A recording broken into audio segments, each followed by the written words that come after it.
ಅಂತರ್ಯಾಮಿ ರೂಪದಲ್ಲಿರುವ ಸರ್ವ ಚೈತನ್ಯ ರೂಪವಾದ ಗೋಪಾಲಕೃಷ್ಣ ಸ್ವಾಮಿಗೆ ಸಾವಿರದ ಪ್ರಣಾಮಗಳನ್ನು ಸಲ್ಲಿಸುತ್ತಾ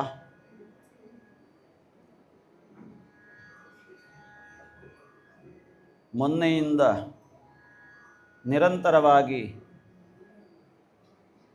ಸಪ್ತಾಹದ ಯಶಸ್ಸಿಗೆ ಕಾರಣೀಭೂತರಾಗಿ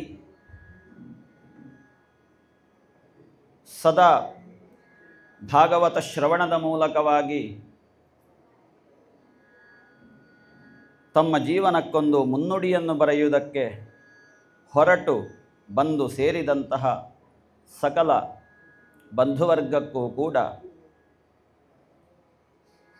ಅನಂತ ಪ್ರಣತಿಗಳನ್ನು ಸಲ್ಲಿಸುತ್ತಾ ಇಂದಿನ ಉತ್ತರ ಭಾಗದ ಪ್ರವಚನವನ್ನು ಪ್ರಾರಂಭಿಸ್ತಾ ಇದ್ದೇವೆ.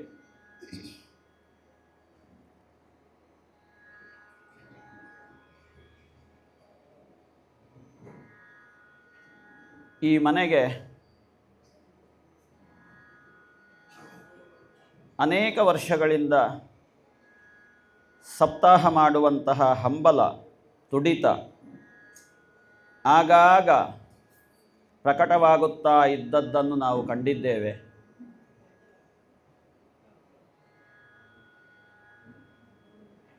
ಇಂತಹ ಪ್ರಾಕಟ್ಯ ಅನ್ನುವಂಥದ್ದು ಅಲ್ಲಲ್ಲಿ ಆಗಾಗ ಬರುತ್ತಾ ಸರ್ವವು ಕೃಷ್ಣಾರ್ಪಣ ಹೇಳುವಂತಹ ಭಾವದಲ್ಲಿ ಅದನ್ನು ಮುನ್ನಡೆಸುವುದಕ್ಕೆ ಯತ್ನಶೀಲರಾಗಿದ್ದಂತಹ ಈ ಮನೆಯವರ ಪುಣ್ಯ ಅಹೋ ಪುಣ್ಯಂ ಅಹೋ ಭಾಗ್ಯಂ. ಸುಮಾರು ಕಡೆಗಳಲ್ಲಿ ನಾವು ನೋಡ್ತೇವೆ, ಇಂತಹ ಸತ್ಕರ್ಮಾಚರಣೆ ಕೇವಲ ಬಾಯಲ್ಲಿ ಮಾತ್ರ ಇರ್ತದೆ, ಆದರೆ ಕೃತಿರೂಪಕ್ಕೆ ಬರಬೇಕು ಅಂತಾದರೆ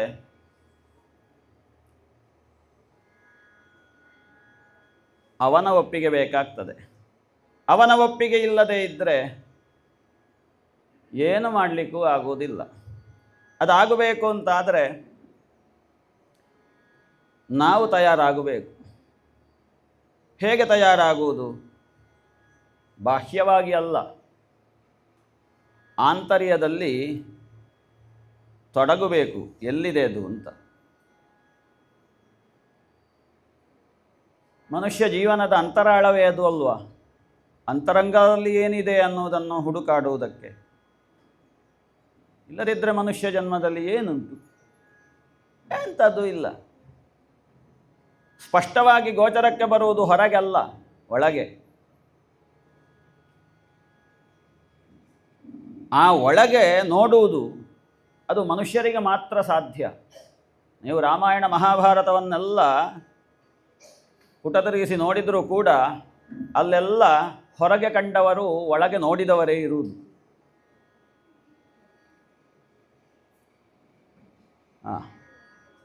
ಒಳಗೆ ನೋಡಿದ ಕಾರಣ ಹೊರಗಿನ ಲೋಕದ ಅರಿವು ಅವರಿಗೆ ಉಂಟಾಯಿತು. ಆ ಒಳಗೆ ನೋಡುವ ಅಭ್ಯಾಸ ಅದು ಬಹಳ ಸುಲಭ. ಅದು ಎಲ್ಲಿದೆ ಅಂತ ಕೇಳಿದರೆ, ಹೊರಹೊರಗೇ ಹೋಗ್ತಾ ಇದ್ದವರಿಗೆ ಒಳಗೊಳಗೆ ನೋಡುವುದಕ್ಕೆ ಸಾಧ್ಯ ಇಲ್ಲ. ಜೀವನದ ಒಂದಷ್ಟು ಸಮಯ ಒಳನೋಟಕ್ಕೆ ಮೀಸಲಿಡಬೇಕು. ಒಳನೋಟಕ್ಕೆ ಮೀಸಲಿಡಬೇಕು. ಅದು ಹೇಗೆ ಸಾಧ್ಯ ಅಂತಂದರೆ, ತಮ್ಮನ್ನು ಪೂರ್ಣವಾಗಿ ಆ ಚೈತನ್ಯಕ್ಕೆ ಸಮರ್ಪಿಸಿ ಬಿಡುವಂಥದ್ದು.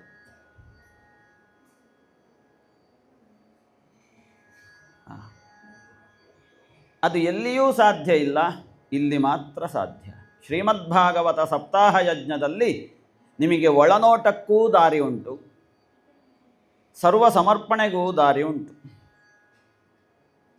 ಇಲ್ಲಿ ಬಂದವರು ಎಂದೂ ಕೂಡ ಬರಿ ಕೈಯಲ್ಲಿ ಹೋದ ಇತಿಹಾಸವಿಲ್ಲ.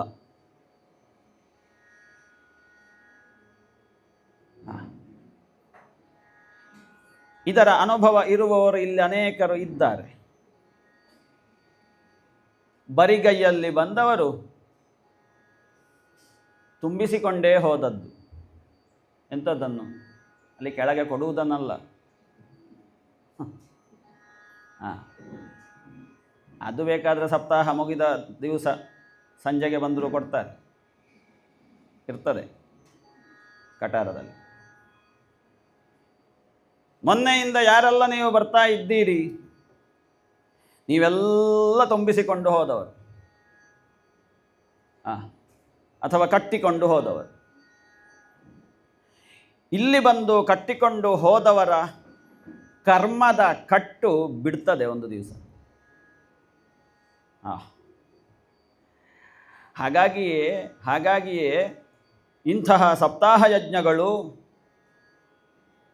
ಇದು ನಮ್ಮದು. ಇದಕ್ಕೆ ನಾವು ಬರಬೇಕು. ನಾವು ಅಂದರೆ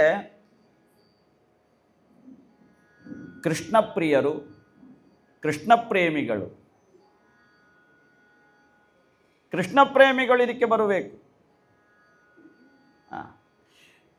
ಇಲ್ಲಿ ಬಂದು ಕೃಷ್ಣ ಪ್ರೇಮಿಗಳಾಗಬಹುದು, ಕೃಷ್ಣ ಪ್ರೇಮಿಗಳಾಗಿ ಬಂದು ಕೃಷ್ಣನಾಗಬಹುದು. ಅದು ನಿಮ್ಮ ಯೋಗ್ಯತೆ.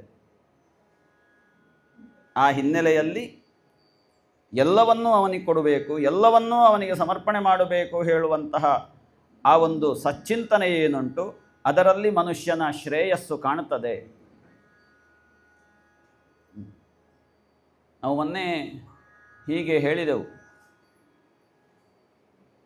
ಮನುಷ್ಯನನ್ನು ಎರಡು ಆಯ್ಕೆ ಹಿಡಿತದೆ ಬಂದು, ಇದಾಗ್ಬೋದಾ ಅಂತ ಕೇಳ್ತದೆ. ಒಂದು ಶ್ರೇಯಸ್ಸು ಮತ್ತೊಂದು ಪ್ರೇಯಸ್ಸು ಅಂತ. ಬುದ್ಧಿವಂತರಾದವರು, ವಿವೇಕಿಗಳು, ಯುಕ್ತಾಯುಕ್ತ ವಿವೇಚನೆ ಮಾಡುವಂತಹ ಸಾಮರ್ಥ್ಯ ಇರುವವರು,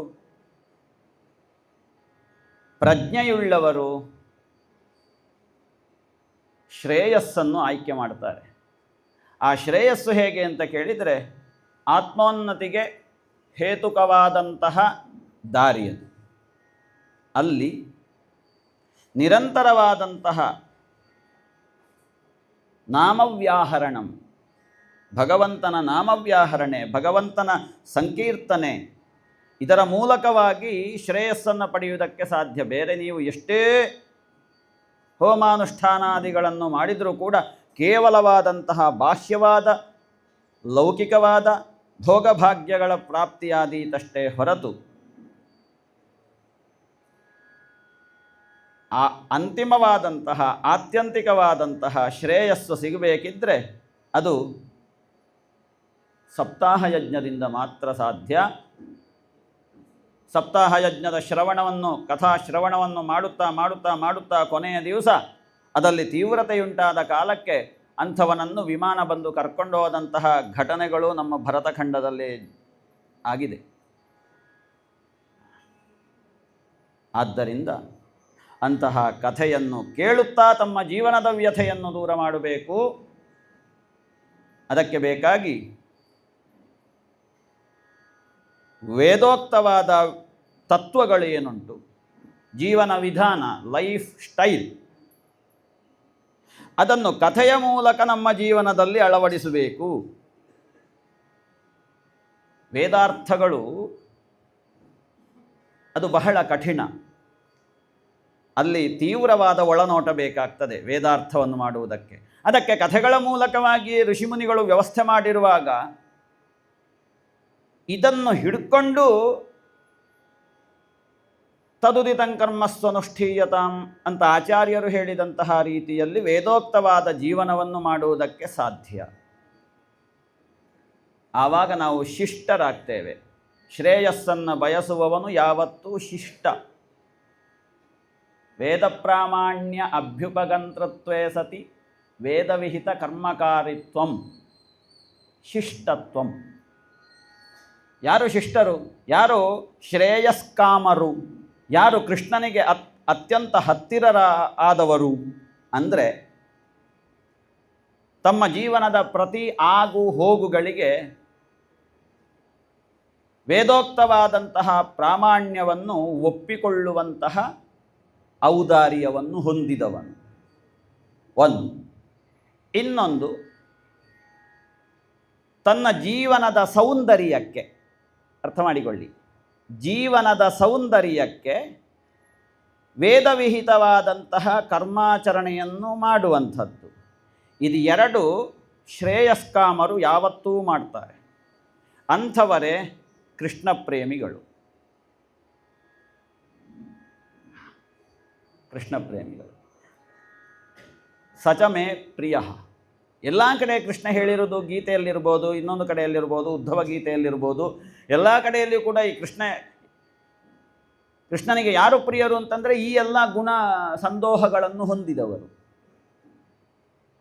ಆದ ಕಾರಣ ಕಥಾಶ್ರವಣ ಅನ್ನುವಂಥದ್ದು ಇದರಲ್ಲಿ ಬಹುದೊಡ್ಡದಾದಂತಹ ಒಂದು ಸಾಧನೆ. ಸಪ್ತಾಹ ಯಜ್ಞದಲ್ಲಿ ಮೊನ್ನೆ ಯಾರೋ ಹೇಳ್ತಾ ಇದ್ರಂತೆ, ಎಂತ ಎಲ್ಲಿಯೂ ದೊಡ್ಡ ದೊಡ್ಡ ಯಜ್ಞಕುಂಡ ಕಾಣುವುದಿಲ್ಲ, ಈ ಒಂದು ವಾರ ಎಲ್ಲಿ ಇವರು ಹೋಮ ಮಾಡುವುದು ಅಂತ. ಅಲ್ಲಿ ಒಂದು ಸಣ್ಣ ಒಂದು ಯಜ್ಞಕುಂಡ ಉಂಟು, ಇದರಲ್ಲಿ ಈ ಒಂದು ವಾರ ಇವರು ಎಂತ ಹಾಕ್ತಾರೆ? ಹಾಗೆಂತ ಬಂದವರಿಗೆ ಆಶ್ಚರ್ಯ. ಯಜ್ಞ ಯಜ್ಞ ಯಜ್ಞ ಅಂತ ಉಂಟು, ಇದರಲ್ಲಿ ಒಂದು ಸಣ್ಣ ಕೆಂಡವೂ ಇಲ್ಲ, ಹೊಗೆಯೂ ಬರುವುದಿಲ್ಲ. ಯತ್ರ ಯತ್ರ ಧೂಮಃ ತತ್ರ ತತ್ರ ಅಗ್ನಿ. ಹಾಗಾದ್ರೆ ಇಲ್ವಾ? ಬೋರ್ಡು ಬ್ಯಾನರು ಹಾಕಿದ್ರು ಏನಾಯ್ತು ಹಾಗಾದರೆ ಅಂತ.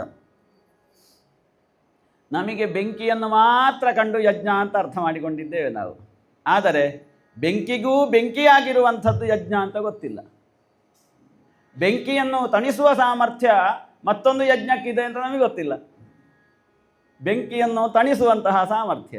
ಹಾಗಾದರೆ ಯಜ್ಞ ಅನ್ನೋದು ಇಲ್ಲಿ ತುಪ್ಪವನ್ನೋ ಸಮಿತ್ತನ್ನೋ ಚರುವನ್ನೋ ಇನ್ಯಾವುದನ್ನೋ ಅಗ್ನಿಗೆ ಸಮರ್ಪಣೆ ಮಾಡುವಂಥದ್ದು ಅಲ್ಲ. ತುಪ್ಪದಂತಿರುವ, ಸಮಿಧೆಯಂತಿರುವ, ಚರುವಂತಿರುವ ನಮ್ಮ ಶರೀರವನ್ನು ಇಲ್ಲಿ ಅರ್ಪಣೆ ಮಾಡಬೇಕಾದ್ದು.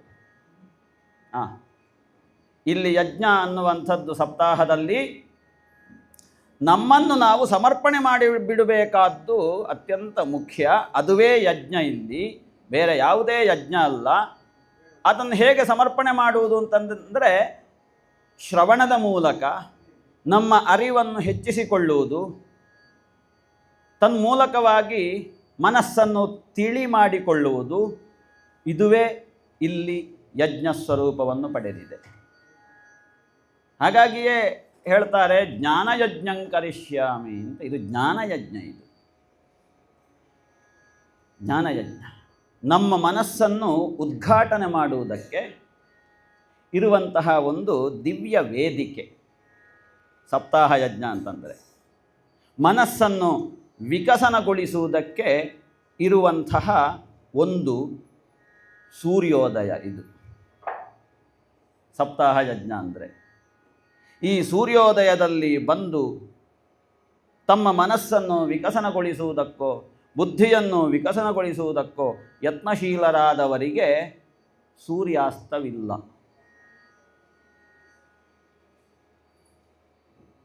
ಒಂದು ವೇಳೆ ಅಸ್ತವಾಗುವ ಸಮಯದಲ್ಲಾದರೂ ಉದಯವಾಗಿಯೇ ಅಸ್ತವಾಗ್ತಾರೆ. ಪರೀಕ್ಷಿತನ ಜನನದ ಹಿನ್ನೆಲೆ, ಅವನ ಜೀವನದ ಹಿನ್ನೆಲೆಯಲ್ಲಿ ನಾವು ನೋಡ್ತೇವೆ, ಅವ ಅಸ್ತನಾಗಿಲ್ಲ, ಅವ ಉದಯನಾಗಿಯೇ ಉದಿತನಾಗಿಯೇ ಅಸ್ತವಾದದ್ದು. ಈಗ ಹೇಳಿದ ಎಲ್ಲ ಯೋಗ್ಯತೆಗಳು ಅವನಲ್ಲಿ ಮನೆ ಮಾಡಿದ್ದವು. ಆದ ಕಾರಣ ಅವ ಅಸ್ತನಾದವನು ಉದಯನಾಗುತ್ತಾ ನಾಗುತ್ತಾ ಆಗುತ್ತಾ ಆಗುತ್ತಾ ಕೊನೆಗೆ ಅಸ್ತನಾಗಿ ಹೋದ. ತನ್ನನ್ನು ತಾನು ಭಗವಂತನ ಹಸ್ತಕ್ಕೆ ಕೊಟ್ಟ ಕಾರಣ. ಇದು ನಮಗಾಗಬೇಕು. ಆ ಹಿನ್ನೆಲೆಯಲ್ಲಿ ಇವತ್ತು ಒಂದಷ್ಟು ಕಥಾಭಾಗಗಳು ತಮ್ಮ ಮುಂದೆ ಪ್ರಸ್ತುತಿಯಾಗ್ತವೆ. ಆ ಎರಡನೇ ಜನ್ಮದಲ್ಲಿ ಅವನಿಗೆ ಅರ್ಥ ಆಯಿತು, ಹೋ ನನ್ನ ಲಕ್ಷ್ಯ ಏನು ಅಂತ. ಉಪನಯನದಲ್ಲೂ ಹಾಗೆ ಅಲ್ವ, ಲಕ್ಷ್ಯ ಕಾಣುವುದು ದ್ವಿತೀಯ ಜನ್ಮವಾದ ಮೇಲೆ.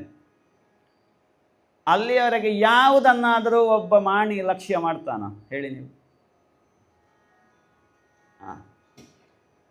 ಹಾಗಾಗಿ ನೋಡಿ, LKG UKG ಕಳಿಸೋದು ನಮಗೆ ತಡ್ಕೊಳ್ಳಿಕ್ಕಾಗೋದಿಲ್ಲ.